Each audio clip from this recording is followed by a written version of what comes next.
Some losses cut so deep, they change who you are.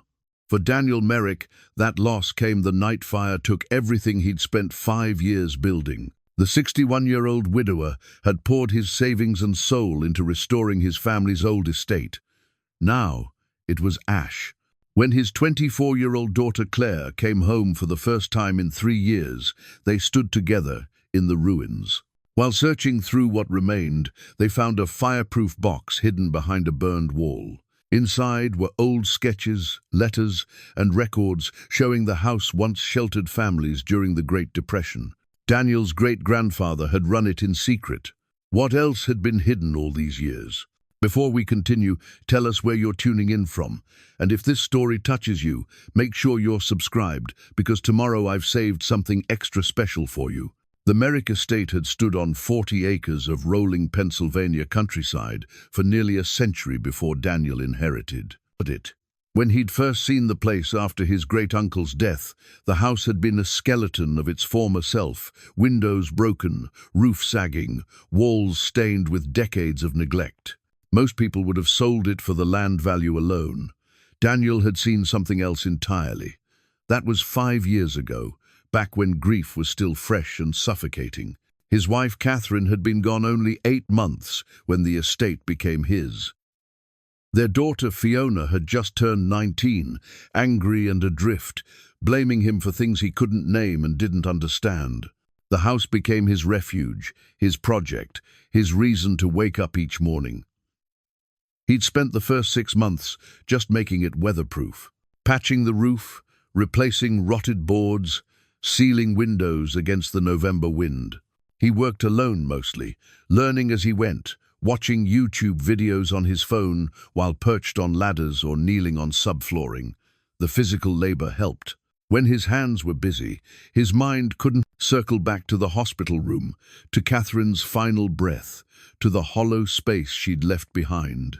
By the 2nd year, the house started to reveal its character. Beneath layers of cheap paneling, he found original wainscoting, dark walnut that glowed when he stripped and refinished it. The staircase, hidden under carpet, turned out to be tiger oak with hand-carved spindles. Every discovery felt like a gift, like the house was rewarding his attention. Fiona visited exactly twice during those first 2 years. The conversations were stilted, careful, neither of them willing to speak about what had broken between them. She'd walk through rooms he'd restored, nod politely, and leave before dinner. He told himself she needed time. He told himself he was giving her space. The truth was simpler and harder. He didn't know how to reach her anymore, and the house was easier to fix than his daughter. The 3rd year brought the kitchen back to life. He salvaged the original soapstone sink, found period-appropriate fixtures at salvage yards, rebuilt the cabinets using wood reclaimed from a demolished barn 40 miles away. He installed modern appliances, but hid them behind custom panels. The room became a blend of 1,920 charm and contemporary function, exactly what he'd envisioned. By year 4, he was working on the 2nd floor. 6 bedrooms, each with its own character, each requiring different approaches. He spent 3 months on the master suite alone, the room where his great-grandparents had slept, where his grandmother had been born. He sanded floors by hand, restored the original light fixtures, even tracked down vintage wallpaper that matched the fragments he'd found behind the baseboards. Fiona stopped visiting entirely after that 2nd time. Phone calls became text messages became sporadic. She'd moved to Philadelphia, taken a job with a marketing firm, built a life that didn't include him. He told himself it was natural, that young people needed independence. But late at night, working alone in the silent house, he knew better. The 5th year brought the final touches. He refinished the front porch, replaced the slate roof, landscaped the grounds. The house looked like something from a magazine, a perfect restoration of Depression-era architecture. Neighbors started stopping by to admire it. The local historical society featured it in their newsletter. People told him he should be proud. He was proud. He was also lonely in a way that had nothing to do with being alone. The electrical fire started on a Tuesday night in February. Daniel had been reading in the study when he smelled smoke. By the time he found the source, faulty wiring in a wall he hadn't opened, hadn't known needed attention. Flames were climbing toward the second floor. He called 911, grabbed his laptop and photo albums, and got out. He stood in the snow-covered yard and watched 5 years disappear. The volunteer fire department did their best, but the house was old and dry and full of wood.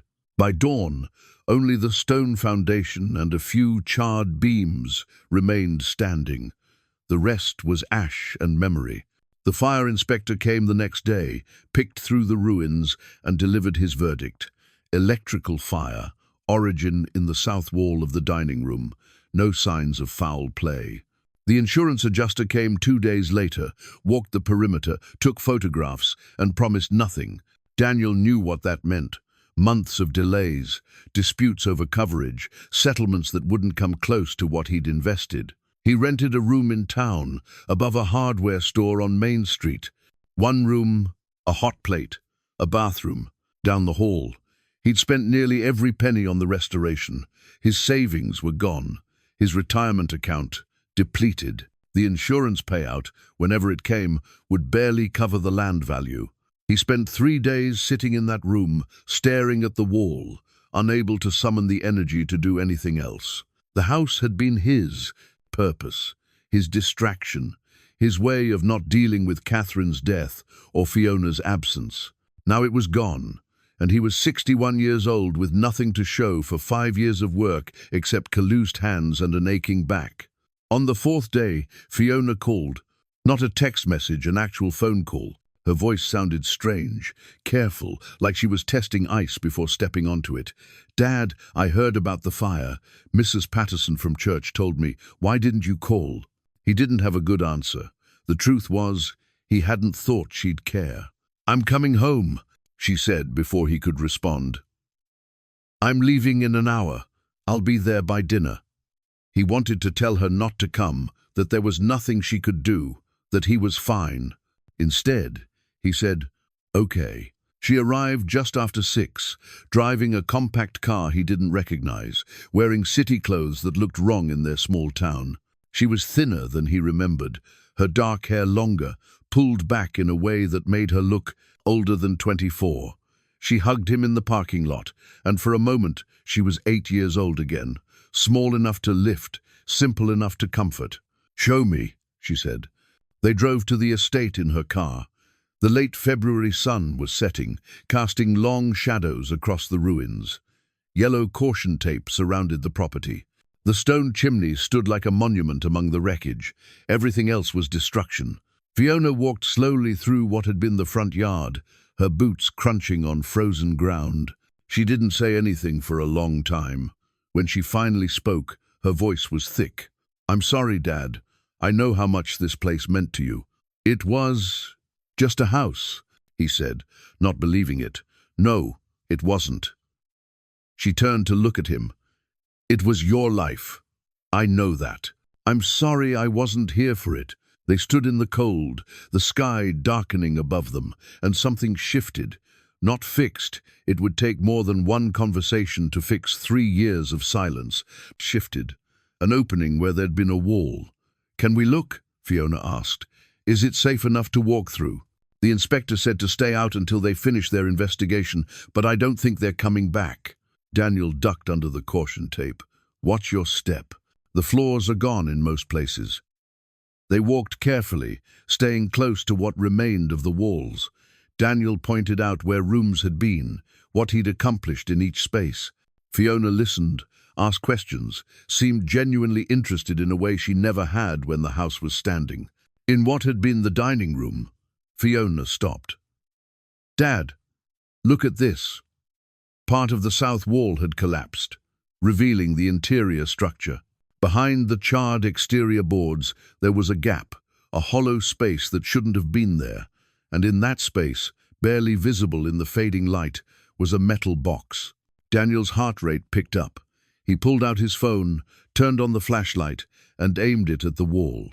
The box was about 2 feet long, a foot wide, made of some kind of reinforced steel. It looked old, weathered, but intact. "Is that what I think it is?" Fiona asked. "I don't know what it is. I never knew there was a hollow wall here. Can we get it out?" Daniel tested the burned boards. They crumbled under his touch, but the gap was accessible. He reached in carefully, gripped the box's handle, and pulled. It was heavy, but not impossibly so. He set it on the ground between them. The box was locked, but the fire had warped the metal enough that the latch was loose. Daniel worked it with his fingers until it gave way. The lid opened with a protest of old hinges. Inside were papers, lots of papers, remarkably well preserved. On top was a set of architectural drawings, the paper yellowed, but the ink still clear. Daniel unfolded them carefully. "These are the original plans," he said, studying the neat draftsmanship. "From 1932, looks like. But there are rooms here I never saw, spaces, that weren't in any of the later drawings I worked from." Fiona leaned in, pointing to a notation. "What does that say? Private quarters? South wing? Was there a south wing?" "Not that I knew of. The house was always symmetrical, center hall, rooms on both sides." He traced the drawing with his finger. "But according to this, there was additional construction. Hidden rooms, maybe?" Beneath the architectural drawings were letters, dozens of them, bundled with string that had survived the decades. Daniel untied the first bundle carefully. The paper was fragile, the handwriting old-fashioned, slanted and formal. "Dear Mr. Merrick," he read aloud, "thank you for your correspondence regarding the Harrison family. We have made arrangements as discussed and will forward them on Tuesday next." He checked the date. "This is from 1933. Fiona was digging deeper into the box. She pulled out a leather-bound book, its cover cracked but intact. "Dad, this looks like a ledger." She opened it, carefully. The pages were filled with entries, each one dated, each one listing names, numbers, brief notes. Daniel moved closer, reading over her shoulder. "The 12th of October, 1931, Patterson family, 4 persons, arrived from Pittsburgh, stayed 6 days, moved on to Harrisburg." He flipped through more pages. "The 3rd of December, 1931, Morrison family, 6 persons, including infant, Chicago, stayed 2 weeks. What is this?" Fiona asked. Daniel kept reading, page after page of entries spanning years. Families from all over Ohio, New York, Illinois. Durations from a few days to several months. Brief notes about health, needs, destinations. "I think," he said slowly, "my great-grandfather was helping people. During the Depression, people who had nowhere else to go. He was giving them shelter." Fiona looked up at him, her eyes wide in the phone's light. "How many families?" Daniel flipped to the end of the ledger. The last entry was dated September 1938. He counted backward through the pages. Dozens, maybe 100 families, maybe more. They sat in the gathering darkness, surrounded by ruins, holding proof of a history neither of them had known existed. Daniel's great-grandfather, stern in the few photographs that survived, the man no one talked about much, had run some kind of refuge for desperate families. "Why didn't anyone tell us this?" Fiona asked. "I don't know. My father never mentioned it. Neither did my grandmother.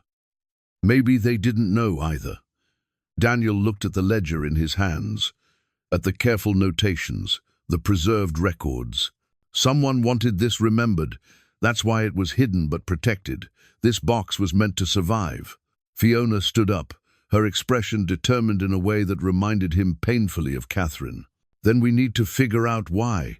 We need to know what he was doing and why no one talked about it."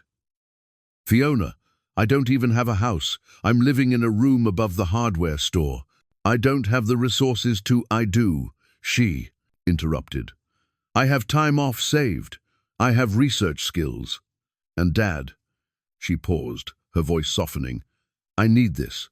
I need something to do with you that isn't about Mom, or about me leaving, or about everything we haven't said for 3 years. Can we just do this? Can we figure out what Great-Grandpa was doing?" Daniel looked at his daughter, really looked at her for the first time since she'd arrived. He saw Catherine in her face, saw determination and pain and hope, all mixed together. He saw a chance he'd thought was gone. "Yeah," he said. "Yeah, we can do that." They gathered up the box and its contents and carried them back to Fiona's car. As they drove away from the ruins, Daniel glanced in the side mirror at what remained of his 5-year project. The house was gone, but maybe, somehow, it had given him something better. Maybe it had given him back his daughter. The next morning, they spread everything from the fireproof box across the floor of Daniel's rented room. It wasn't much space, but it was enough. Fiona had brought coffee and pastries from the bakery downstairs, and they worked through breakfast, organizing documents by date and type. The architectural drawings revealed a house more complex than Daniel had ever realized. He'd worked from plans filed with the county in 1955, when his great-uncle had done renovations. Those plans showed a straightforward 2-story home with a basement. These original drawings from 1932 showed something different: additional rooms in the basement, a concealed stairway, spaces marked storage that seemed too large for their designated purpose. "He was hiding people," Fiona said, studying the basement layout. "These rooms were never meant to be seen by visitors. Look, there's no access from the main stairs. You'd have to know where the hidden entrance was." Daniel traced the lines with his finger. "I spent 2 months working on that basement. I thought I knew every inch of it. How did I miss this? Because you weren't looking for it, and because whoever closed it up did a good job." She pointed to a notation. "This says, sealed 1940. He covered it up after whatever he was doing ended." The letters provided more context. Most were brief, formal, discussing arrangements and transfers in careful language that never quite said what was actually happening.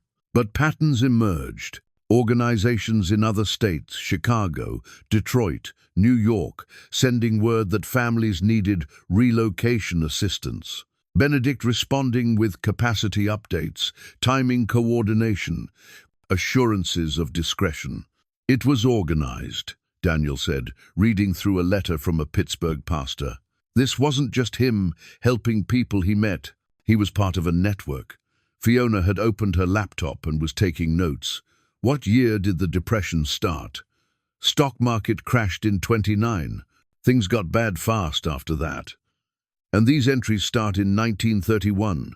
She pulled up the ledger on her phone. She'd photographed every page. 2 years into the Depression, that's when people were most desperate. Daniel picked up another bundle of letters. These were different, personal, written in a woman's hand. The signature at the bottom made him pause. "Yours in service, Annalise." He looked at Fiona. "Do you recognize that name?" "No. Should I?" "I don't know. It feels familiar somehow." He read the letter aloud. "Dear Benedict, the family arrived safely and are settling in well. The children are resilient, though the mother still grieves for what they left behind. Your kindness provides more than shelter. It provides hope. We must continue this work, whatever the cost." "Benedict," Fiona said. "That was Great-Grandpa's first name." "Yeah, Benedict Merrick." Daniel flipped through more letters from Annalise. There were dozens, spanning from 1932 to 1938. Her tone grew more urgent as the years progressed. References to increased danger and those who oppose us, and discretion becoming vital. "Dad, I think this was more than depression relief." Fiona was reading something on her laptop. "I'm looking at historical timelines. 1933, that's when Hitler came to power in Germany. 1935, Nuremberg laws. 1938, Kristallnacht." Daniel felt something cold settle in his stomach. "You think he was helping Jewish families?" I think maybe he was helping all kinds of families, but especially ones fleeing persecution. Look at some of these names in the ledger. She read from her phone. Cohen, Goldstein, Levy, Rosenthal, Weiss. Daniel took the ledger and flipped through it with new eyes. She was right. Mixed in with Irish names and Italian names and Polish names were unmistakably Jewish surnames, and many of them were listed as coming from New York or Baltimore port cities where immigrants would have arrived. But this was before the war, he said, before most Americans knew what was happening. Some people knew. Some people were paying attention. Fiona found another letter. Listen to this. It's from 1937. The situation in Europe grows dire. Those with means can still escape, but many have nowhere to go. Our government turns them away. We must do what we can, when we can, for as long as we can. Dad, they were running an underground railroad for refugees. Daniel sat back against the wall, overwhelmed. His great-grandfather had always been a cipher in family law, a stern man, religious, principled, but distant. He died in 1962, when Daniel's father was still young. No one talked about him much. Daniel had assumed there wasn't much to tell. Why didn't anyone know about this? He asked. Why hide it? Maybe it wasn't safe to talk about. If he was helping people, the government wouldn't admit if there were people opposed to what he was doing. Fiona trailed off, then looked up sharply. Dad, what happened to Annalise? I don't know. I've never heard that name in family stories. Fiona was already typing, searching. Her face went still as she read something on the screen. Oh no. What? She turned the laptop toward him. It was a newspaper archive. A scan of a page from the Harrisburg Patriot News, dated October 1938. Local woman found dead, Daniel read. Annalise Keller, 32, of Chester County, was found deceased in Marsh Creek on Tuesday evening. Authorities believe Miss Keller, who had been visiting the area, lost her footing on the creek bank. Her death has been ruled accidental. Miss Keller was unmarried and had no immediate family. Services will be private. The article was small, tucked in a corner of the page. Easy to miss. Easy to forget. That's 3 days after her last letter to Benedict, Fiona said quietly, and less than a month after the final entry in his ledger. They looked at each other. The small room suddenly felt smaller, the winter light through the window colder. You don't think, Daniel started. I don't know what to think. But lost her footing? A 32-year-old woman who'd been coordinating a secret refugee network? Fiona's voice was tight. That's awfully convenient. Daniel picked up the ledger again, found the last entry. The 18th of September, 1938. Feldman family, 3 persons. New York. Arrangements uncertain. Proceed with caution. The handwriting was shakier than earlier entries, the note more terse. He stopped after she died, Daniel said. Whatever they were doing, it ended with her. Or he got scared. If she was killed, we don't know that. We don't know she wasn't. Fiona stood up, pacing the small room. Think about it. 1938. There were plenty of people in this country who didn't want Jewish refugees coming in. If Benedict and Annalise were helping people enter the country or helping them hide after they got here, someone might have wanted them stopped. Daniel felt the weight of the ledger in his hands, the careful records of families helped, lives saved, and below that, the question of what it had cost. We need to know more about her, he said. About what really happened. Agreed, but Dad. Fiona knelt beside him, her expression serious. If we start digging into this, we might find things we don't want to know. About great-grandpa, about the family, about what happened back then. He saved people, Daniel said. Whatever else happened, he saved people. That matters. It does, but the truth might complicate that story. Daniel looked at the documents surrounding them, at the evidence of his great-grandfather's secret life. 5 years he'd spent restoring Benedict's house, never knowing what it had truly been. A refuge, a safe house, a place where desperate people found shelter. The fire had taken the physical structure, but it had given him this, a glimpse of the man who'd built it, the purpose it had served. "I want to know," he said. "I need to know. For him, for the families he helped, and maybe for us. Something we can do together." Fiona smiled, the first genuine smile he'd seen from her in years. "Then let's figure out who Annalise Keller was, and what really happened in October 1938. Chester County Historical Society occupied a converted Victorian mansion on the outskirts of town. Daniel and Fiona arrived just after it opened, the morning air still crisp with late winter cold. A hand-painted sign directed them to the research library on the second floor. The librarian at the desk was maybe 70, with silver hair pulled into a loose bun and reading glasses on a beaded chain. Her name tag read, "Constance." She looked up when they entered, her expression shifting from polite professional to genuinely interested when Fiona explained what they were looking for. "Annalise Keller," Constance repeated, something lighting in her eyes. "Now that's a name I haven't heard in years. My grandmother used to mention her." Daniel and Fiona exchanged glances. "Your grandmother knew her?" Daniel asked. "Knew of her anyway. They didn't run in the same circles. Grandmother was working class, and the Kellers were old money. But everyone knew about Annalise." Constance stood up, gesturing for them to follow her into the archive room. She was something of a scandal. The archive was lined with filing cabinets and shelves of boxes, all meticulously labeled. Constance pulled out a step stool and retrieved a box marked Keller Family 1880 to 1950. Annalise was the only child of wealthy parents, very wealthy steel money originally. Then, investments. She was educated at Bryn Mawr, which was progressive for the time. She was expected to make a good marriage, settle down, maybe do some charity work. Constance set the box on a research table. She did not cooperate with those expectations. Inside the box were newspaper clippings, photographs, society page announcements. Fiona started photographing everything with her phone, while Daniel read through the materials.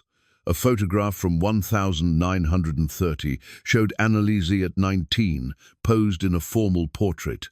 She had the same direct gaze from the photo Daniel had found, but here she looked younger, less certain. The caption identified her as debutante of the season. She was engaged, Constance said, finding a clipping from 1931, to a wealthy man. The wedding was planned for June of that year, but in May she broke the engagement. No explanation given publicly, but there were rumors. What kind of rumors? Fiona asked. That she'd developed sympathies considered inappropriate for someone of her station. That she'd been attending meetings, associating with labor organizers. That she'd become, as my grandmother put it, too concerned with other people's troubles. Constance smiled slightly. Grandmother said it like it was a character flaw. Daniel found another clipping, this one from 1932. It was brief, just a few lines noting that Annalise Keller had taken up residence in a modest cottage and was pursuing philanthropic interests independently.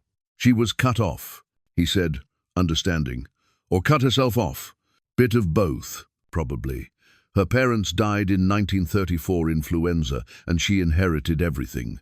But by then, she'd already established herself outside their social sphere. Constance pulled out a ledger book. This is our record of charitable organizations from that era. Look here, 1933. Annalise Keller founded something called the Relocation Assistance Fund. Fiona leaned in to read. What did it do? I'm not entirely sure. The records are sparse, and it only operated for about 5 years. But it seems to have helped families who needed to move quickly and quietly. Refugees, Daniel said. Constance met his eyes. That would be my guess, yes. Though they wouldn't have used that word. Like Annalise, Fiona said. Like Annalise. Constance pulled out one more item, a photograph of a group at what looked like a meeting. She pointed to a woman in the second row. That's her, 1936, at a conference in Philadelphia for refugee aid organizations. In the photo, Annalise stood among serious-looking people, older than her. She fit right in. What happened to her? Daniel asked. The newspaper said she drowned. Constance's expression shifted, became more guarded. That's what they said. But you don't believe it. I don't know what I believe. I know my grandmother didn't believe it. She said the Kellers had made enemies, that there were people in the county who didn't approve of what Annalise was doing, and that when she died, those people seemed awfully quick to declare it an accident and move on. Who were they? Fiona asked. The enemies? I don't have proof of anything. Just stories passed down, the kind of thing people whispered about but never said outright. Constance looked between them. Why are you asking about Annalise? Daniel pulled out the photograph from the fireproof box, the one of Benedict and Annalise with the families. That's my great-grandfather, Benedict Merrick. We found documents showing he was working with Annalise, helping families during the Depression. We're trying to understand what they were doing and what happened to end it.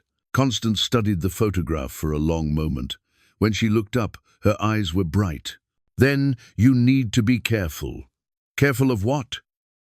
Of asking the wrong questions to the wrong people.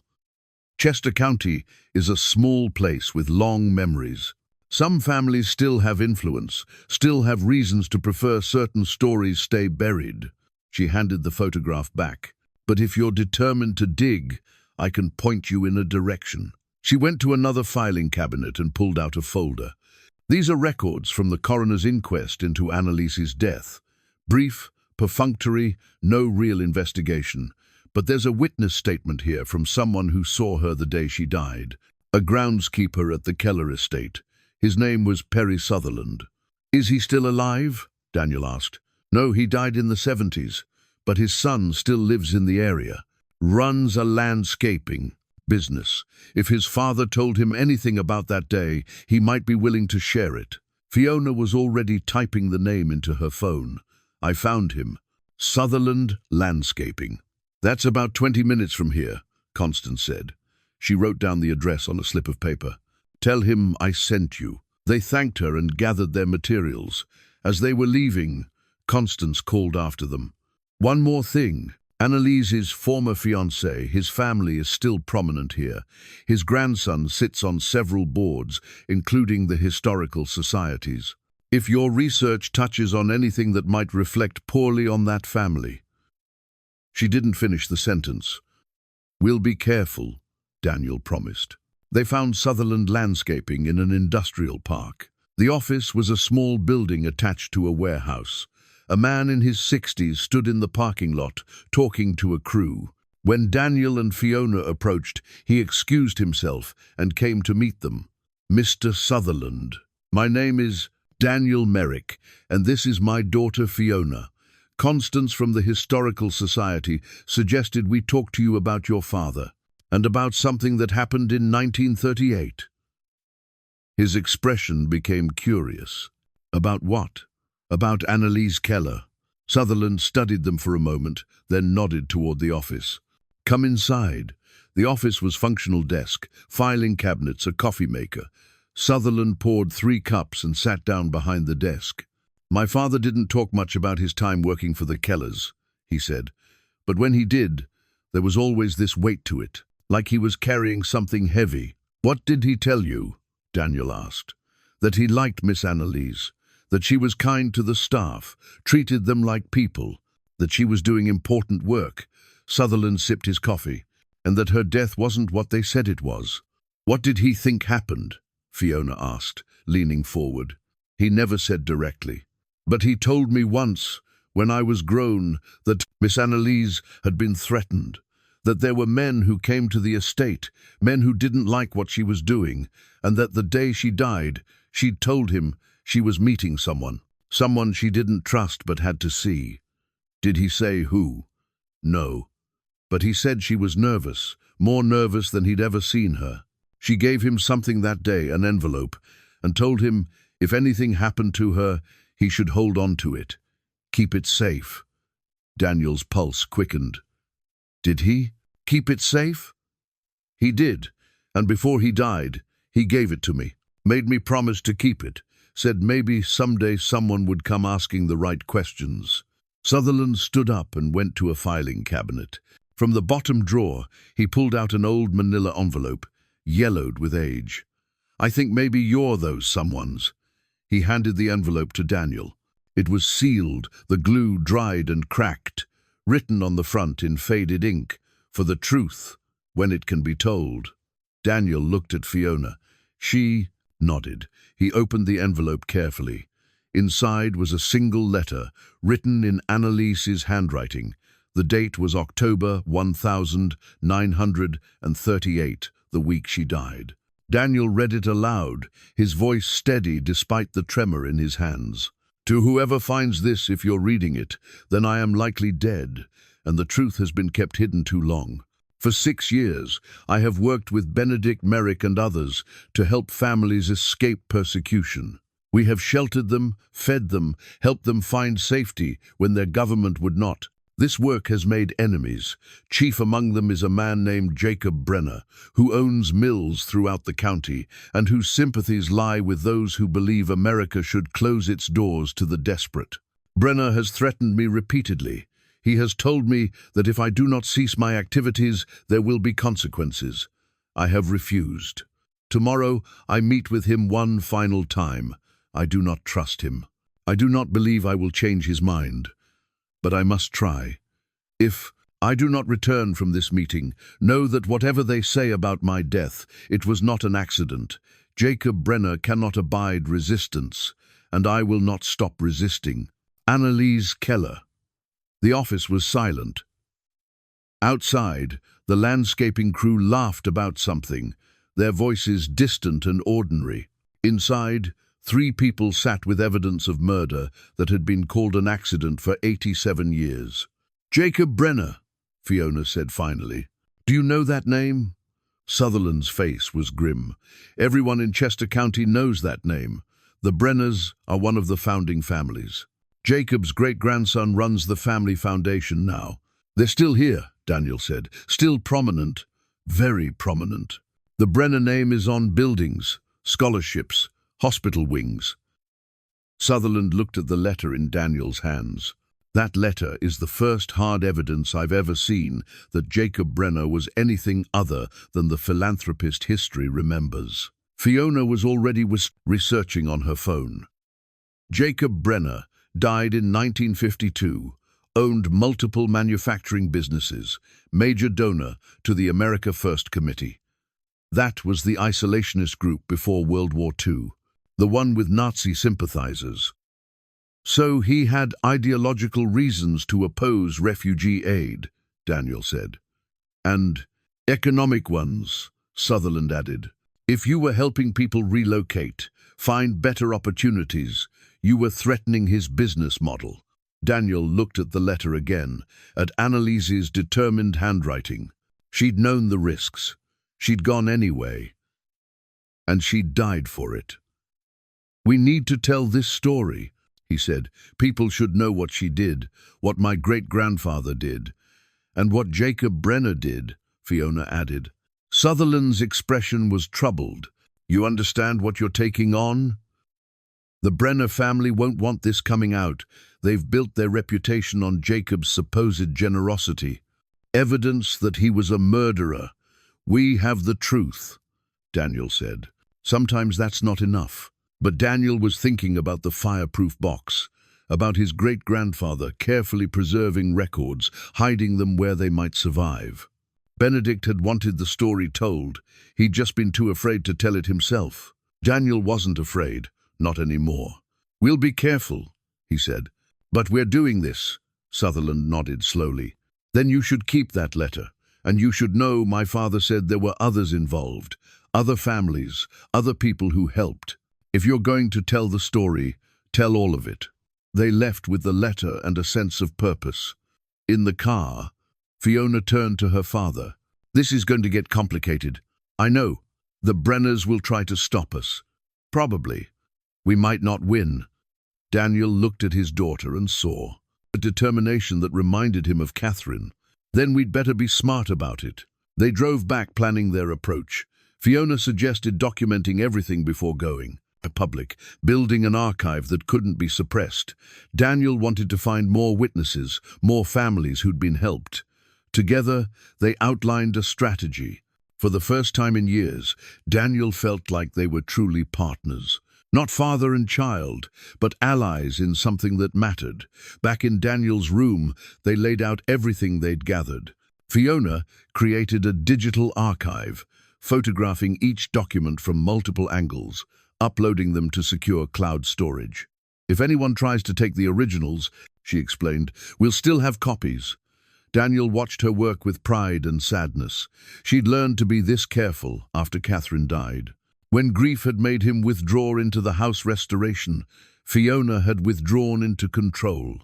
He understood now that the restoration had been his way of not dealing with loss. He wondered what had been hers. "Did you eat?" he asked. It was past 7. They walked to the Chinese restaurant 2 blocks away, ate in comfortable silence, and walked back. The night was cold and clear, stars visible in a way they never were in Philadelphia. "I miss this," Fiona said quietly. "Small town, quiet. You could have visited." "I know." She didn't elaborate, and Daniel didn't push. Back in the room, Fiona returned to her laptop while Daniel examined the photograph more closely. The families gathered around Benedict and Annalise. He counted 23 people. Some looked German, others Polish. One family appeared Italian. The children ranged from infants to teenagers. On impulse, he photographed it and texted it to his cousin Lawrence in Oregon, who was the family genealogist. Asterisk. Found this in the ruins. Do you know anything about what great-grandpa Benedict was doing in the 1930 seconds? Asterisk. The response came back surprisingly quickly. Asterisk. Where did you get that? Dad always said those photos were destroyed. Asterisk. Daniel stared at his phone. Asterisk. What photos? You knew about this? Asterisk. 3 dots appeared, disappeared, appeared again. Then, asterisk. Call me. Asterisk. Daniel stepped into the hallway and dialed. Lawrence picked up on the first ring. Your dad told me the fire destroyed everything, Lawrence said without preamble. That's what he told everyone after Benedict died, that all the records were gone. What records? Daniel asked. Of the refuge work. Benedict ran that house as a safe station for people fleeing persecution. During the Depression, after, even during the early war years. My dad, your Uncle Frank, he knew about it. He was just a kid, but he remembered people coming and going, remembered his father telling him never to speak of it. Why not? Lawrence was quiet for a moment. Because someone died. A woman named Annalise Keller. She was Benedict's partner in the work, maybe more than a partner.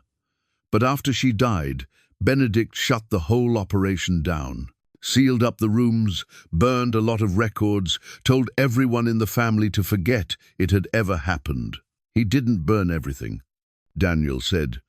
There was a fireproof box hidden in the walls. We found it after the fire. What was in it? Letters, ledgers, and a letter from Annalise saying she thought she'd be killed by a man named Jacob Brenner. The silence on the other end was profound. Finally, Lawrence spoke, his voice strained. You need to be careful, Daniel. The Brenners are still powerful. If you start making accusations, I'm not making accusations. I'm stating facts, she wrote the letter. She died. Those are facts. Facts that people with money and lawyers can bury. Look what happened to your house, everything Benedict built. Gone. Maybe that's a sign you should let this stay buried too. Daniel felt anger flare. My house burning down wasn't a sign. It was faulty wiring. Was it? Have you gotten the full fire inspector's report? Not yet. The insurance company is still processing. He stopped. What are you suggesting? I'm not suggesting anything. I'm just saying that small towns have long memories and old families protect themselves. If the Brenners think you're going to damage their reputation, they have ways of making problems disappear. You think they burned my house? I think coincidences are rare. You inherit Benedict's house, spend 5 years restoring it, and right as you're finishing, it burns down? That's a lot of coincidence. Daniel's mind was racing. The fire inspector had seemed thorough, professional. But what if— "I have to go," he said. He went back into the room. Fiona looked up from her laptop. What happened? He told her everything: Lawrence's call, the family history, the suggestion that the fire might not have been accidental. Fiona's expression grew more serious with each detail. "Dad, if they would burn your house—" "We don't know they did anything. Lawrence was just speculating, based on family knowledge we didn't have until tonight." She pulled up a new browser window. "We need to get that fire inspector's report. The full one, not just the summary." They worked until past midnight. Fiona set up spreadsheets tracking families from the ledger, noting locations, dates, any details that might help identify descendants. Daniel drafted a careful introduction, explaining their project, emphasizing historical preservation rather than criminal investigation. By the time they stopped, Fiona had identified 12 families with common enough surnames that genealogy databases showed potential matches. She drafted messages to send through various ancestry websites, asking if anyone had family stories about staying at an estate in Pennsylvania during the 1,930 seconds. "It's a long shot," she admitted. "Most of these people would be in their 90s. We're more likely to reach grandchildren. That's okay. Sometimes stories get better with retelling." The next morning, Fiona arrived with coffee and the fire inspector's full report, obtained through a request to the insurance company. They spread it across the small table and read through it together. Most of the report was technical descriptions of burn patterns, electrical system failures, accelerant testing results. But near the end, Daniel found something that made him pause. "Secondary ignition point," he read aloud. "In addition to the primary electrical fire in the south wall, evidence suggests a secondary ignition in the basement area. Cause undetermined. Given the extent of damage, further investigation not warranted." Fiona looked at him. "2 different fires. That's what it sounds like. Dad, that's not an accident. That's arson." Daniel read the section again. The inspector had noted it but dismissed it as not requiring follow-up. Why? Because the primary cause was clearly electrical, or because someone had encouraged him not to look too closely? "We need to talk to the fire inspector," Fiona said. The fire inspector's name was Gerald Whitmore. He agreed to meet them at a coffee shop near the fire station. He was younger than Daniel expected, maybe 40, with the careful demeanor of someone who'd learned to measure his words. "I remember your property," he said after they'd gotten coffee. "Significant loss. I'm sorry." "Thank you," Daniel said. "We had some questions about the report, specifically about the secondary ignition point you mentioned." Whitmore's expression didn't change, but something flickered in his eyes. "What about it? You said the cause was undetermined. What does that mean exactly?" "It means I couldn't establish a clear origin for that particular fire. The basement was extensively damaged. Could have been electrical, could have been stored materials, could have been a dozen things. But it was separate from the main fire," Fiona said. "Started independently." "Appeared to." "Yes, but in a fire that intense, with that much structural collapse, it's difficult to establish precise timelines." "Or someone set it deliberately," Daniel said. Whitmore set down his coffee cup carefully. "Is there a reason you'd think that?" Daniel and Fiona exchanged glances. They'd agreed not to mention the Brenners directly. "Not yet. We've learned some things about the house's history," Daniel said. "About activities that took place there in the 1,930 seconds. Activities that certain people might have wanted forgotten. Mr. Merrick, if you're suggesting arson, that's a serious accusation. Do you have evidence?" "Do you?" Fiona asked. "Evidence it wasn't arson?" Whitmore was quiet for a moment. When he spoke, his voice was lower. Off the record, and I mean completely off the record, there were some anomalies I didn't include in the final report. What kind of anomalies? The burn pattern in the basement was consistent with an accelerant, not conclusive, but suggestive, and the timing bothered me. The electrical fire would have taken time to spread, but the basement fire seemed to have started almost simultaneously. Why didn't you investigate further? Daniel asked. I recommended it. My supervisor decided it wasn't necessary. Who is your supervisor? Daniel asked. Chief Harding. He's been with the department 30 years. Fiona was already searching on her phone. Her face went still. Chief Ronald Harding, board member of the Brenner Family Foundation. The silence at their table felt heavy. Whitmore didn't look surprised. You knew, Daniel said. I knew there were connections. I didn't know what they meant. Whitmore glanced around the coffee shop, making sure no one was close enough to overhear. Look, I can't prove anything, but I can tell you that when I raised concerns about the secondary fire, Chief Harding shut down the conversation very quickly. Said we had limited resources and needed to focus on clear-cut cases. Can you reopen the investigation? Fiona asked. Not without new evidence or a formal complaint. And even then, with the chief's involvement. He trailed off. I'm sorry. I wish I could do more. After Whitmore left, Daniel and Fiona sat processing what they'd learned. They burned your house, Fiona said quietly. The Brenners, or someone working for them. They knew what was hidden there. But how? No one knew about the fireproof box. I didn't even know. Maybe they didn't know specifically. Maybe they just knew Benedict had used the house for the refuge network, and they couldn't risk what might be preserved there. They returned to Daniel's room to check Fiona's outreach efforts. She'd received 3 responses to her genealogy inquiries overnight. 2 were dead ends. The third was different. Asterisk. My grandmother stayed at a house in Pennsylvania when she was 7 years old. She never forgot it. She said the man who ran it saved her family's life. His name was Benedict Asterisk. The message was from a woman named Judith Rosenberg, living in Maryland. She'd included her phone number. Fiona called immediately, putting it on speaker. An older woman answered, her voice warm but cautious. Miss Rosenberg, my name is Fiona Merrick. I sent you a message about your grandmother. Yes, I got it. You said you were researching the Merrick estate? That's right. Benedict Merrick was my great-great-grandfather. We recently found records showing he helped families during the Depression. Your grandmother's name, Sophie Feldman, is in his ledger. There was a sharp intake of breath. How do you know that name? Grandma Sophie died 15 years ago. It's in the records. September 1938. She came from New York with her parents and her brother Samuel. Oh my God, Judith said softly. She told me stories, but I never knew the exact details. She said a man named Benedict took them in when they had nowhere else to go, that he kept them safe. Safe from what? Daniel asked. Who's that? This is Daniel Merrick, Benedict's great-grandson. Please, anything you can tell us would help. Judith was quiet for a moment.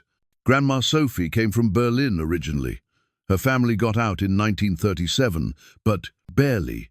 They made it to New York, but they had no money, no connections. Her father couldn't find work. No one would hire Jews, even in New York. They were living in a single room, desperate. How did they find Benedict?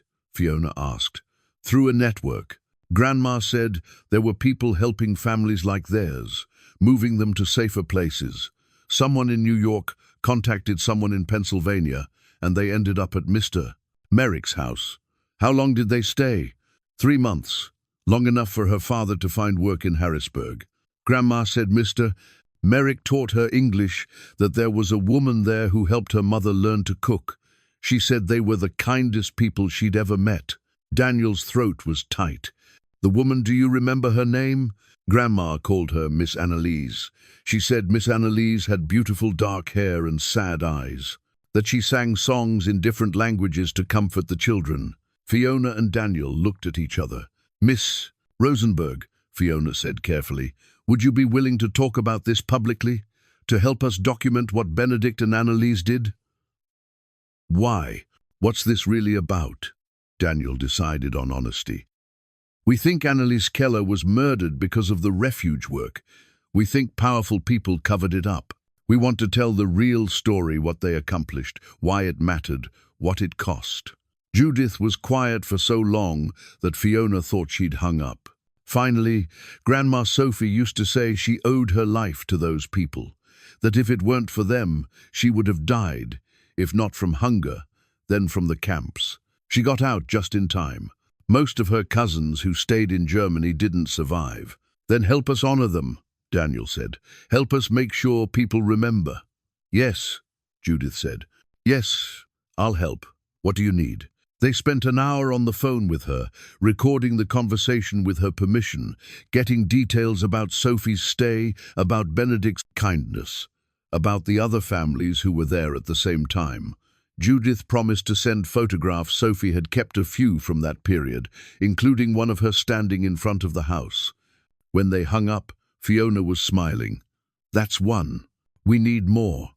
They worked through the afternoon, cross-referencing names from the ledger with genealogy databases, reaching out through multiple platforms.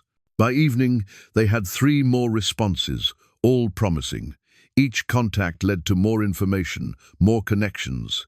The network Benedict and Annalise had been part of was larger than Daniel had imagined. "This is bigger than we thought," Fiona said, updating her spreadsheet. "This wasn't just depression relief. This was an organized resistance movement." Daniel was examining something else. Judith had sent a photograph of Sophie Feldman at age 7, standing with her family in front of the house. Behind them, just visible on the porch, were Benedict and Annalise. But there was someone else in the photo, a man standing to the side, not quite part of the family group, but clearly present. His face was partially turned away, but something about his posture suggested authority. Daniel zoomed in on the image. The man wore expensive clothes, had a watch chain visible. He was holding something, papers or documents. "Fiona, look at this." She came to peer at his phone. "Who's that?" "I don't know, but he was at the house in 1938. Fiona took the phone and zoomed in further, then suddenly went very still. "Dad, look at the car behind him." Daniel looked. Parked on the edge of the frame was a black sedan. On the door was a partial emblem. Fiona was already enhancing the image.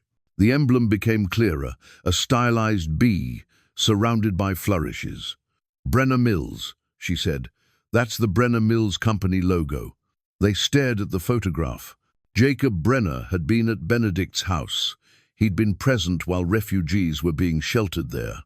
"Maybe he was supporting the work," Daniel said. But even as he spoke, he knew that didn't make sense.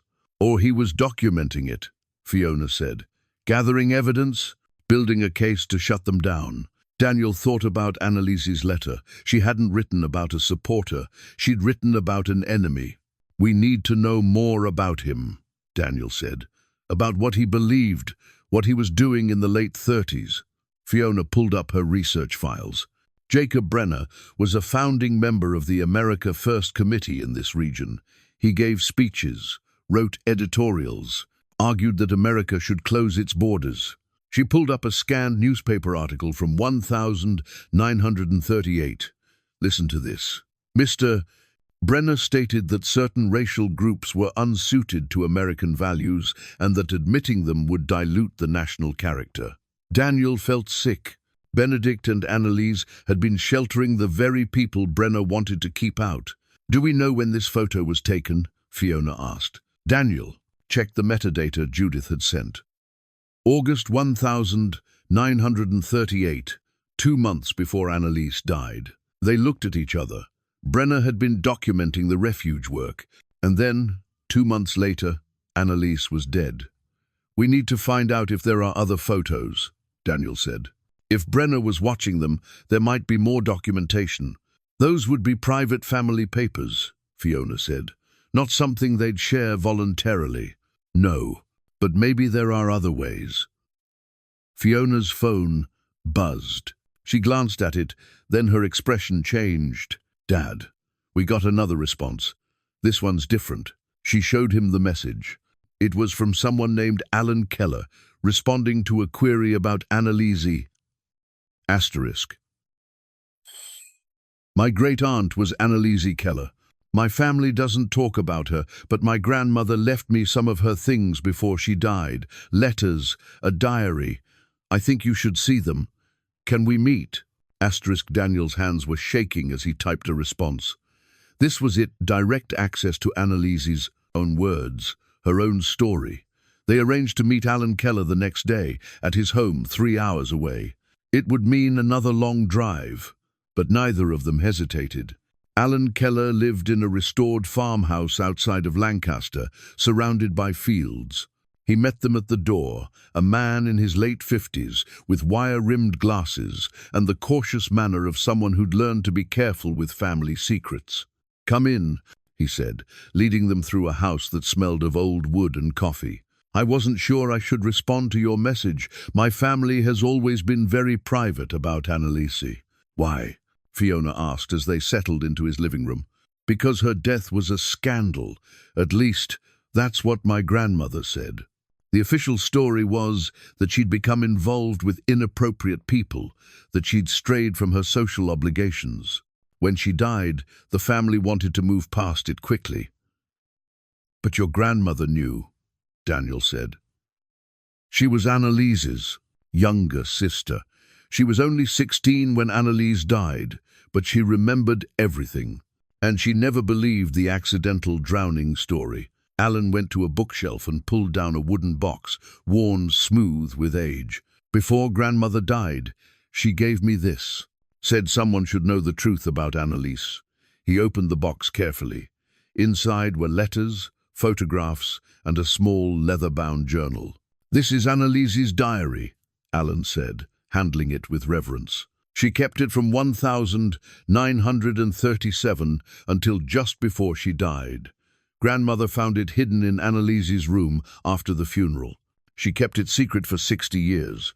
Daniel reached for it with trembling hands. Fiona moved closer, and together they opened to the first page. Asterisk, the 1st of January 1937.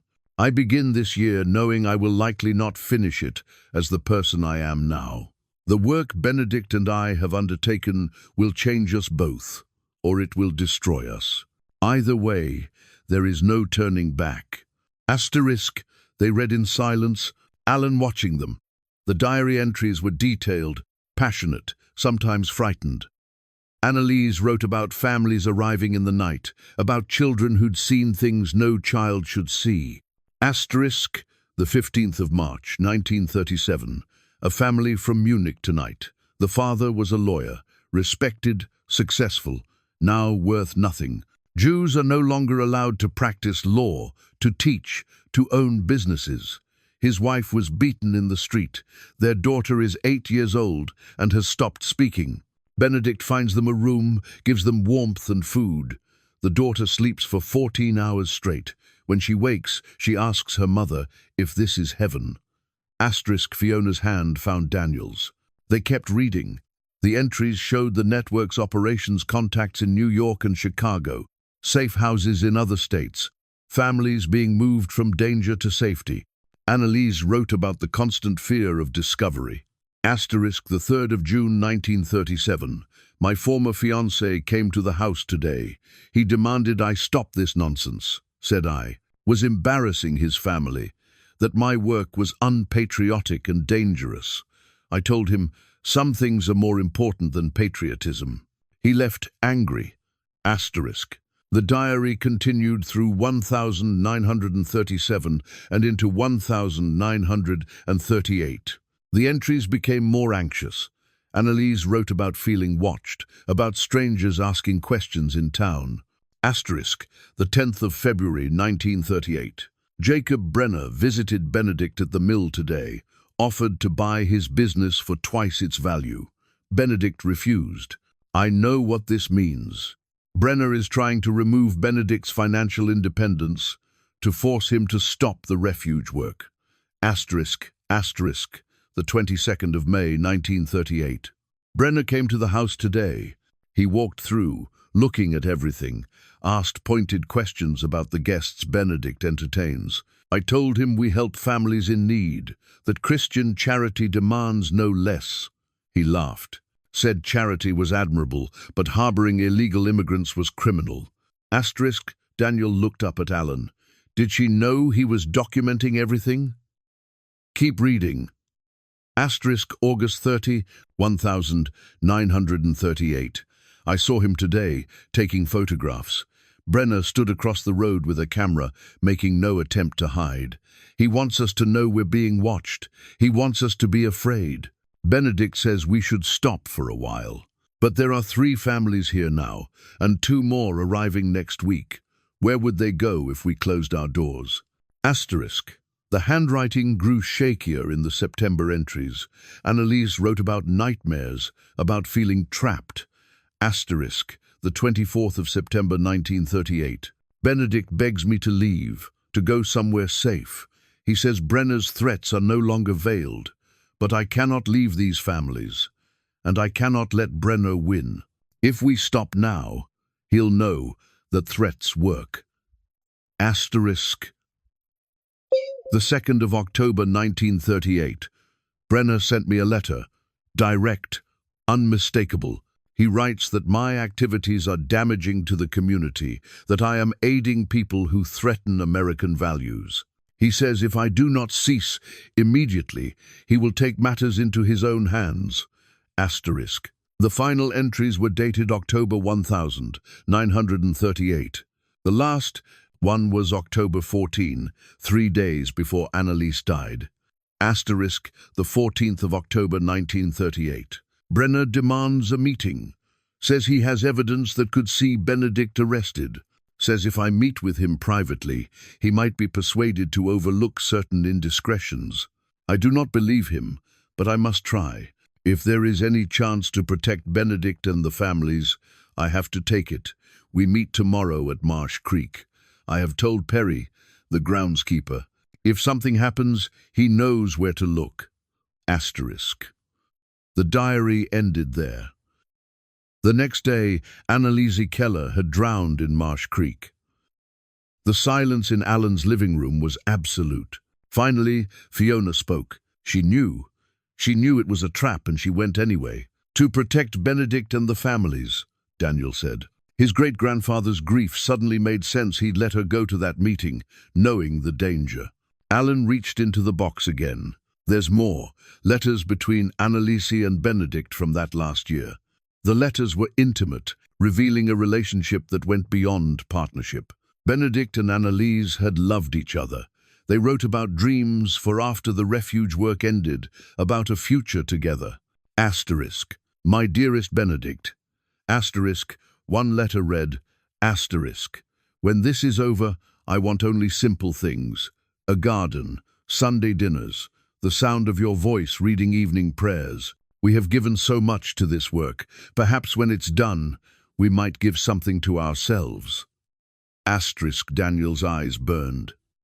Benedict had lost not just a partner, but the woman he loved. And he'd carried that grief for the rest of his life. There's one more thing, Alan said.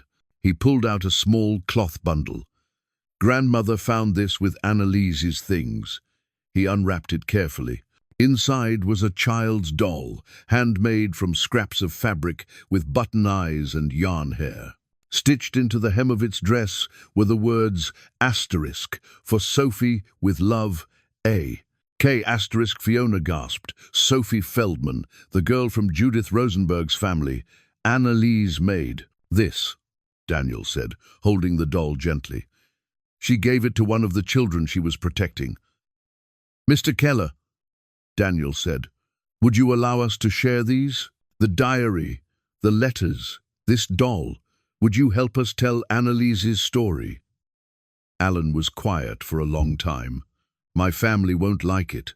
They've spent 87 years pretending Annalise was an embarrassment. This will force them to confront what she really was, a hero who was murdered for doing the right thing. Yes, Fiona said. It will. Good, Alan said firmly. It's time. Grandmother made me promise that if anyone ever came asking the right questions, I should tell them everything. You're asking the right questions. They spent the rest of the afternoon photographing every page of the diary, every letter, documenting everything in the box. Alan told them stories his grandmother had shared about Annalise's kindness, her determination, her refusal to be intimidated. Grandmother said the day Annalise died, the whole town knew something was wrong. But no one spoke up. Brenner was too powerful. When they ruled it an accidental drowning, no one dared contradict them. Except your grandmother, Fiona said. Except grandmother. She told anyone who'd listen that Annalise had been murdered.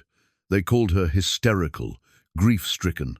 Eventually, she stopped talking about it publicly, but she never stopped believing it. As the sun began to set, they prepared to leave. Alan walked them to the car, carrying the box. Keep these, he said, handing it to Daniel. Use them. Tell the story right. Annalise deserves that much. On the drive back, neither spoke much. They were processing what they'd learned, the weight of Annalise's sacrifice, the depth of Benedict's loss. Dad, Fiona finally said, we have enough now. The diary, the letters, the testimony from descendants. We can prove what they were doing and why it mattered. We can show that Annalise's death wasn't an accident. We can prove she thought Brenner would kill her, Daniel corrected. We still can't prove he actually did it. The diary is pretty damning evidence. It's evidence of her fear and his threats. But a lawyer would argue it's not proof of murder. Fiona's hands tightened on the steering wheel. You know that's not what happened. I know it. You know it. But we need evidence that will hold up to scrutiny. Something that connects Brenner directly to her death. Where would we even find that? It's been 87 years. Daniel thought about the photograph, about Brenner documenting the refuge work. He kept records. Men like that document everything. If he had photographers taking pictures, if he was building a case, he would have kept those records. The Brenner family archives, Fiona said slowly. Do you think they still exist? Family foundations usually maintain historical records, but we can't exactly ask to see them. Daniel smiled, despite the gravity. No, but maybe we don't. I have to ask. He pulled out his phone and called the Chester County Historical Society. Constance answered on the third ring. Constance, it's Daniel Merrick. Quick question, does the Brenner Family Foundation have archives at the Historical Society? Some, yes.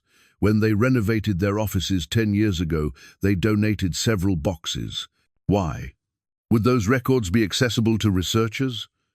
Technically, yes, but... She paused. Daniel, what exactly are you looking for? I'm not entirely sure, but it would be from the late 1932. Correspondence, photographs, business records. Constance was quiet for a moment. The Brenner collection isn't catalogued yet. It's in our storage facility. We've been short-staffed. Could we look at it anyway?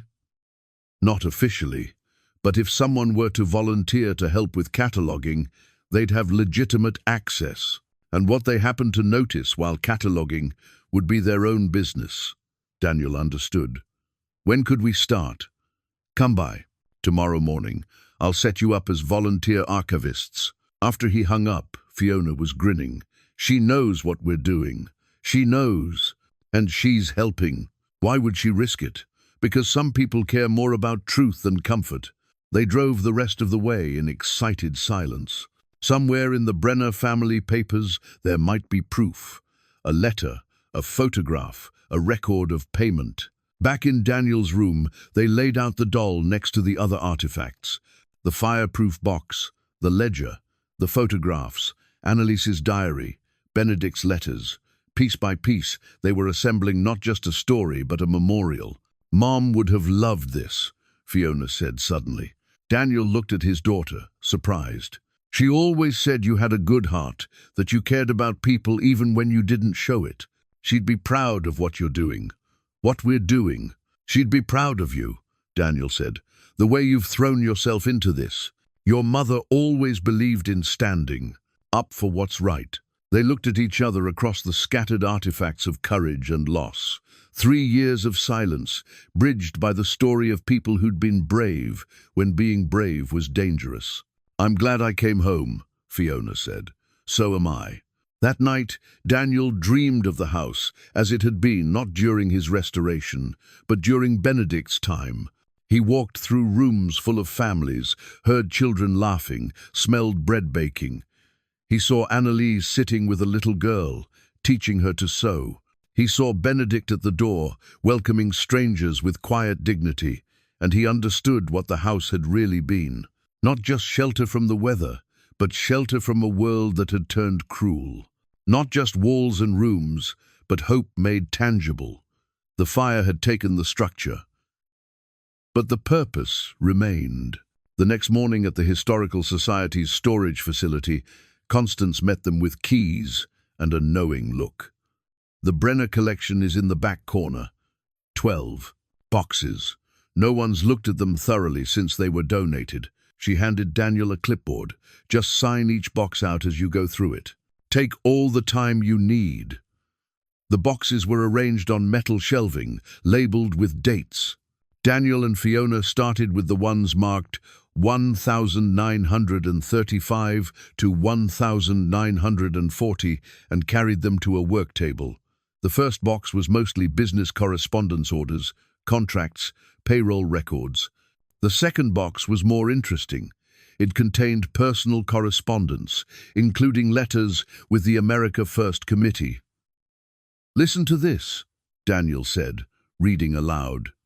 "The influx of undesirable elements threatens to dilute American character. We must remain vigilant against those who would open our borders to inferior races." "Keep reading," Fiona said, photographing each page. "We need to establish his ideology." In the third box, Daniel found something that made him pause. It was a folder labeled Surveillance 1938. Inside were photographs, dozens of them, all of the Merrick estate. The photos showed families arriving, sometimes in daylight but more often at night. They showed people entering and leaving the house, children playing in the yard, adults gathered on the porch. Many had notations on the back dates, estimated number of people, observations about their apparent ethnicity. "He was documenting everything," Fiona said, looking through the photos. "Building a case, or building insurance," Daniel suggested. "Proof he could use if he needed to justify what he did." Near the bottom of the folder was a photo that made Daniel's breath catch. It showed Annalise standing on the porch, helping a child down the steps. The child was holding a handmade doll. The photo was dated September 1938. On the back, in Brenner's handwriting, "Subject continues activities despite warnings. More direct action required." "That's a threat," Fiona said. "Written evidence of his intent." "It's ambiguous," Daniel countered. "A lawyer could argue more. Direct action meant legal action, not violence. Keep looking. There has to be more." The fourth box contained financial records, ledgers showing payments made by Brenner Mills. Most were routine, but one ledger had a section marked Special Disbursements. The entries were vague, listing only amounts and dates. Fiona ran her finger down the page. The 15th of October 1938, $500. That's 2 days before Annalise died. Could be anything. Or payment for a job done.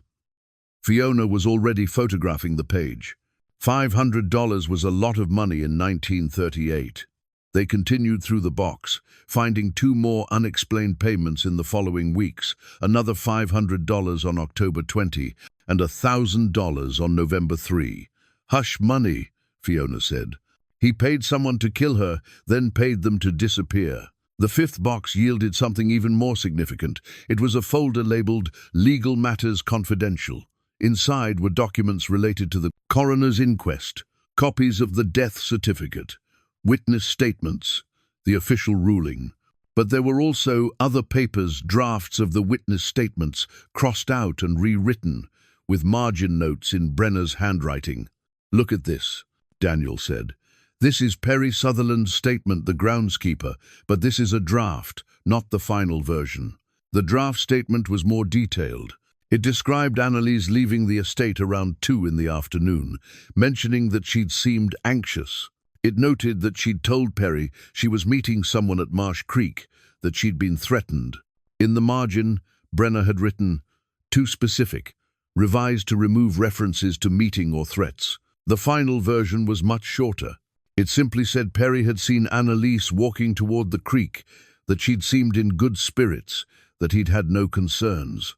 "He edited the witness statements," Fiona said, her voice shaking with anger. "He controlled the narrative. But there was more.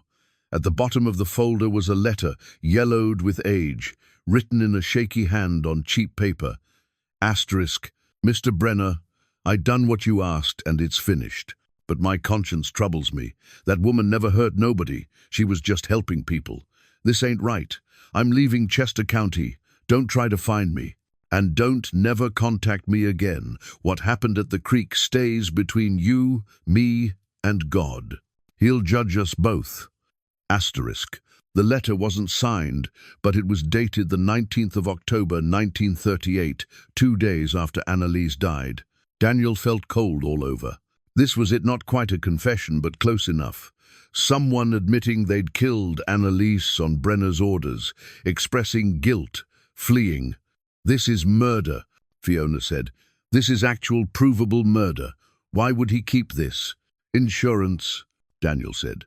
"If the killer ever tried to blackmail him, Brenner would have proof the man had acted willingly. Mutual destruction." They photographed everything in the folder, then continued through the remaining boxes. They found more surveillance photos, more threatening notations, more evidence of Brenner's obsession. In the final box, they discovered something unexpected, a sealed envelope marked "Not to be opened until 2025. Daniel and Fiona looked at each other. "That's this year," Fiona said. Daniel's hands were shaking as he opened the envelope. Inside was a letter, written in neat, feminine handwriting, dated 1995. Asterisk. "To whoever finds this, my name is Margaret Brenner. I am Jacob Brenner's granddaughter. I am writing this in my 83rd year, knowing I will be dead long before anyone reads it. For most of my life, I believed the family stories about my grandfather, that he was a great man, a patriot, a builder of industry.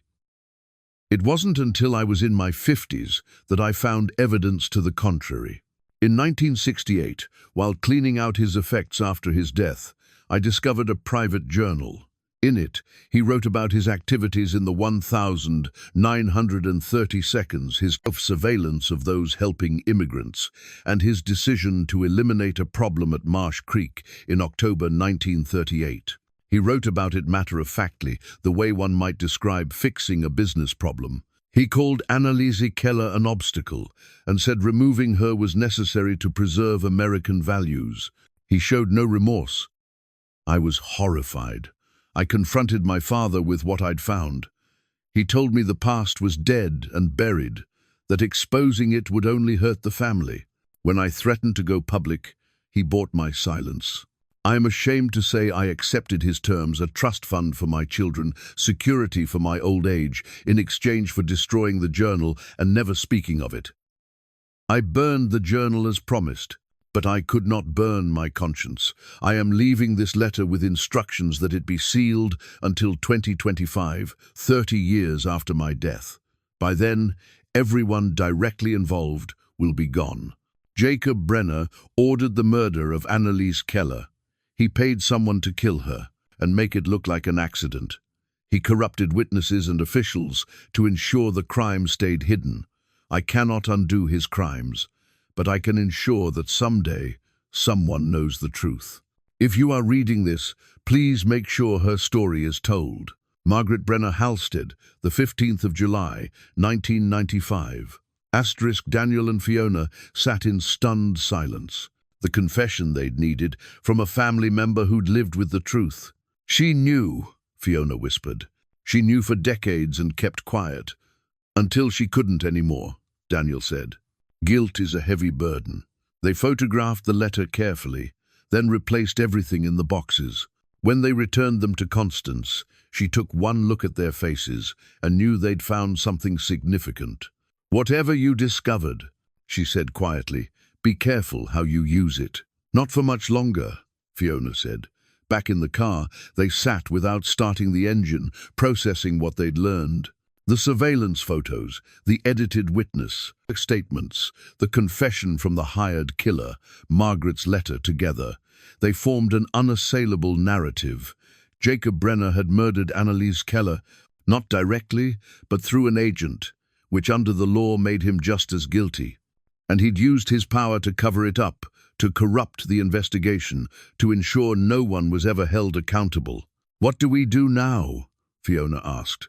Daniel thought about Benedict, carrying this knowledge for decades, too afraid to speak it.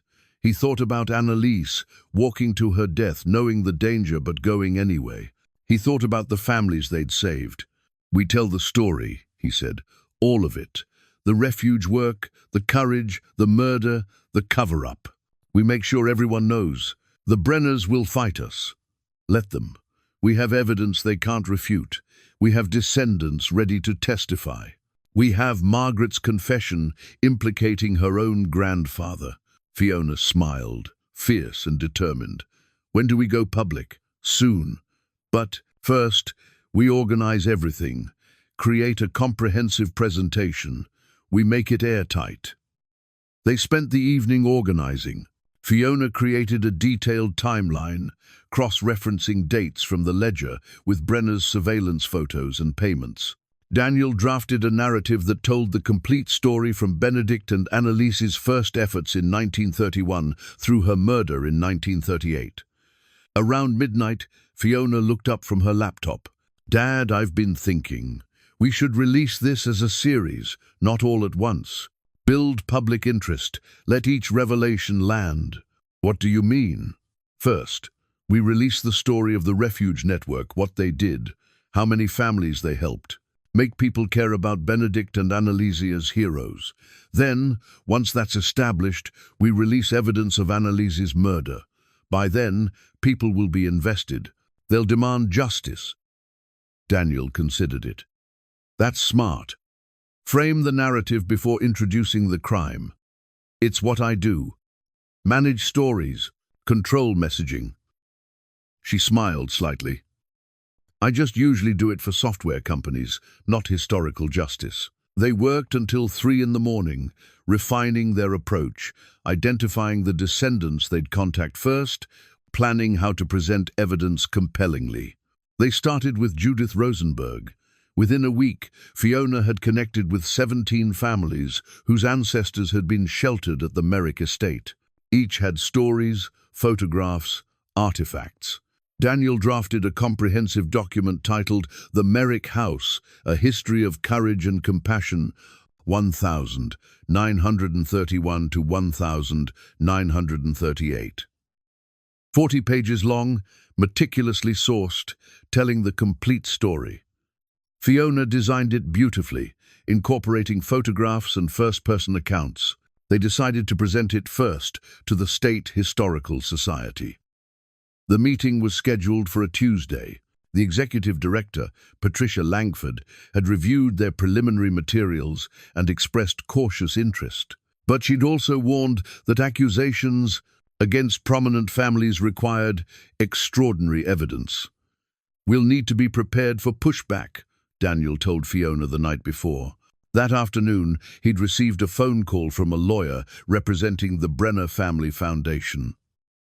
The conversation had been brief and pointed. Mr. Merrick, I understand you've been researching historical matters related to the Brenner family. I'm calling to advise you that any public statements containing false or defamatory claims will be met with immediate legal action. I haven't made any public statements, Daniel had replied, but you're planning to. We're aware of your recent activities. Consider this a courtesy warning. The threat had been clear, but it had also confirmed something: they were being watched. He didn't tell Fiona about the call. But he made sure to upload copies of all their evidence to multiple cloud services, sent backup files to Lawrence, and gave Alan Keller instructions to keep the original diary somewhere safe. The morning of the presentation, they drove to Harrisburg. The State Historical Society occupied a beautiful building near the Capitol. Patricia Langford met them in the lobby. "Mr. Merrick, Fiona, thank you for coming." She led them to a conference room where 3 other people waited, 2 historians and the Society's legal counsel. "Given the nature of your research, I thought it prudent to have our attorney present." Fiona set up her laptop and projector while Daniel distributed printed copies of their report. Then, taking a breath, he began. He started with Benedict's story, a widower who'd turned grief into purpose, who'd opened his home to families fleeing poverty and persecution. He showed the ledger entries, explained the network's operations. The historians were engaged, taking notes, asking questions. This was the safe part. Then Daniel introduced Annalise Keller. He showed her photograph, read excerpts from her diary, explained her partnership with Benedict. "Opposition? From whom?" one of the historians asked. This was the moment. Daniel pulled up a surveillance photo, Jacob Brenner standing outside the Merrick estate, camera in hand. "From Jacob Brenner," Daniel said. "Industrialist, America First Committee member, and eventual murderer." The room went very still. Daniel continued methodically. He showed the surveillance photos, the threatening notations, the edited witness statements. He read Margaret Brenner's letter aloud. When he finished, no one spoke for a long moment. Finally, Patricia said, "This is explosive material. If true—" "It is true," Fiona interrupted. "We have verified every claim. The evidence is overwhelming. Nevertheless," the legal counsel said carefully, "you're accusing a deceased man whose descendants are prominent citizens. The society must be careful about endorsing such serious allegations." "These aren't allegations," Daniel said. "These are documented facts. Facts that will be contested. The Brenner family won't accept this quietly." "I know," Daniel said. "They've already threatened legal action against me." Patricia looked troubled. "They have? When?" "Yesterday." One of the historians spoke up. "We present it as historical documentation of the refuge network, verified and significant. We include Annalise's murder as part of the narrative, supported by contemporary evidence. We note the suspicious circumstances. We don't explicitly accuse Brenner, we let the evidence speak." "That's cowardice," Fiona said bluntly. "That's prudence," the historian countered. "It's how historical societies handle controversial material." Daniel looked at Fiona. They'd found the truth. They had evidence. But institutions were too cautious. "Fine," he said. "The society can be prudent. But Fiona and I aren't bound by institutional caution. We can say what you won't." Patricia nodded slowly. "If you choose to go public independently, the society won't contradict you. We'll confirm the refuge network's existence, Benedict and Annalise's work. If you want to make additional claims about the circumstances of Annalise's death, that's your choice. And the Brenners will sue us," Fiona said. "Probably," the attorney agreed. "But unlike the society, you don't have institutional assets to protect, and given the evidence you have, I doubt they'd want to go to trial. Too much risk of having all this aired publicly." Daniel understood. Once it was public, litigation would only draw more attention. "So we release it ourselves," he said, "through media, social platforms, directly to the public." They set a date, 2 weeks. 3 months later, Daniel stood on the cleared land where the Merrick estate had stood, watching workers install the memorial marker. Spring had fully arrived. The grass was green, wildflowers dotted the fields, and the air smelled of earth and possibility. Fiona was coordinating with the landscape architect, planning the memorial garden that would surround the marker. They decided on native plants, benches for reflection, a circular path representing the journey of the families who'd passed through here.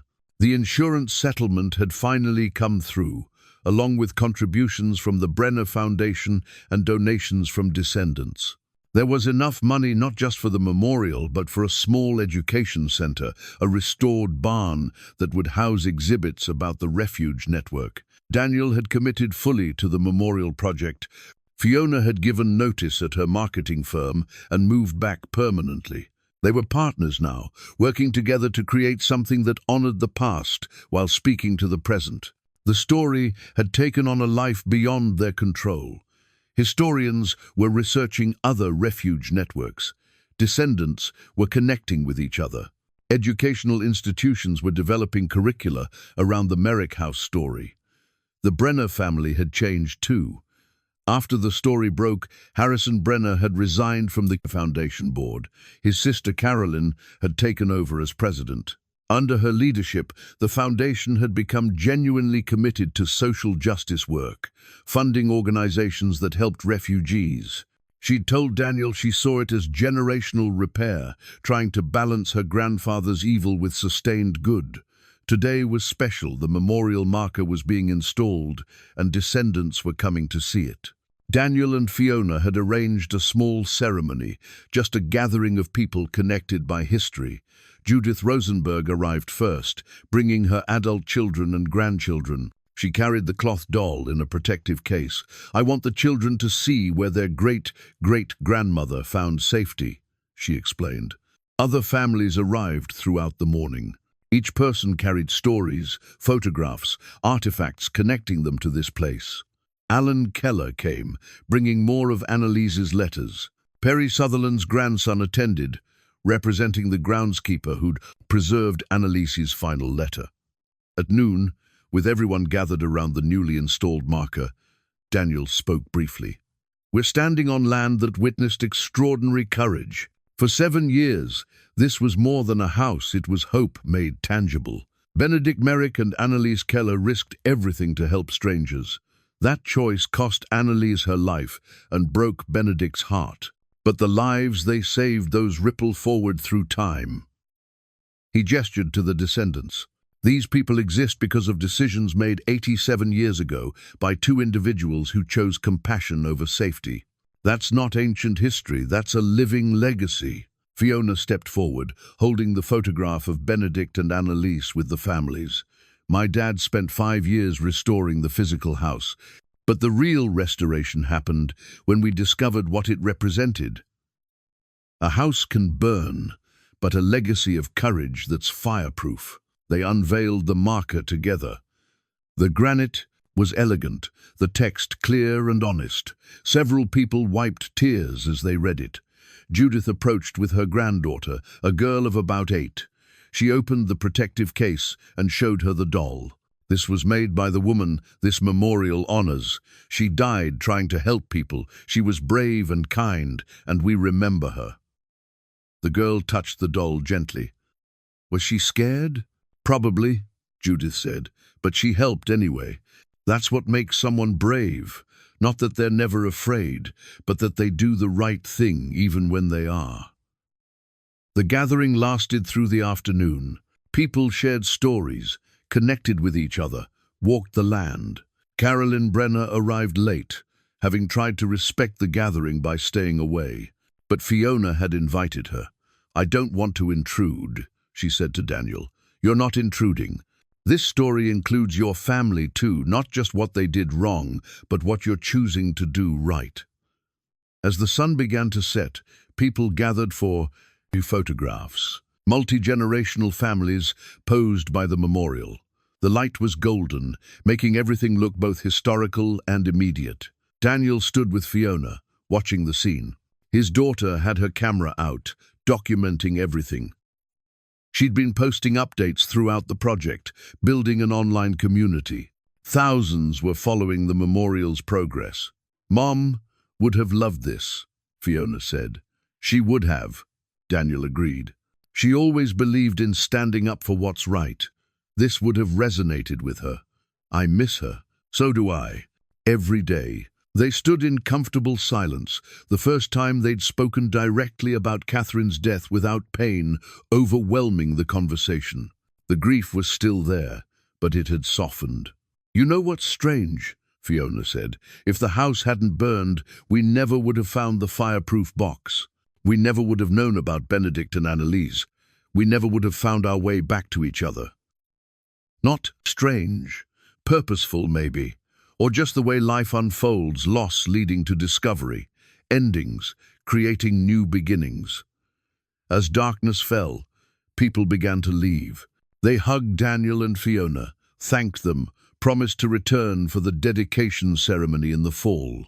After everyone left, Daniel and Fiona walked the property one more time. The memorial marker glowed softly in the moonlight. The barn restoration was taking shape. The land that had held so much pain and courage was being transformed. What do you think they'd say? Fiona asked. Benedict and Annalise, if they could see all this, Daniel considered. I think Benedict would be uncomfortable with the attention, but grateful the families are being remembered. And Annalise, I think she'd be satisfied that her death wasn't meaningless, that the story didn't die with her. They reached the spot where the house's front door had been. Daniel could still picture it, the restoration he'd poured 5 years into. All of it gone now, transformed into something he couldn't have imagined.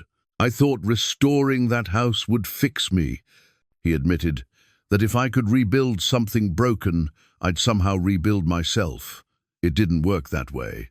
What did work? This, finding purpose that wasn't about my grief.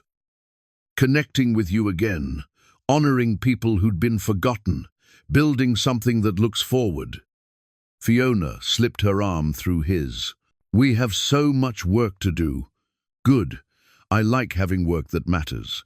The fire had destroyed his house, but revealed his great-grandfather's legacy.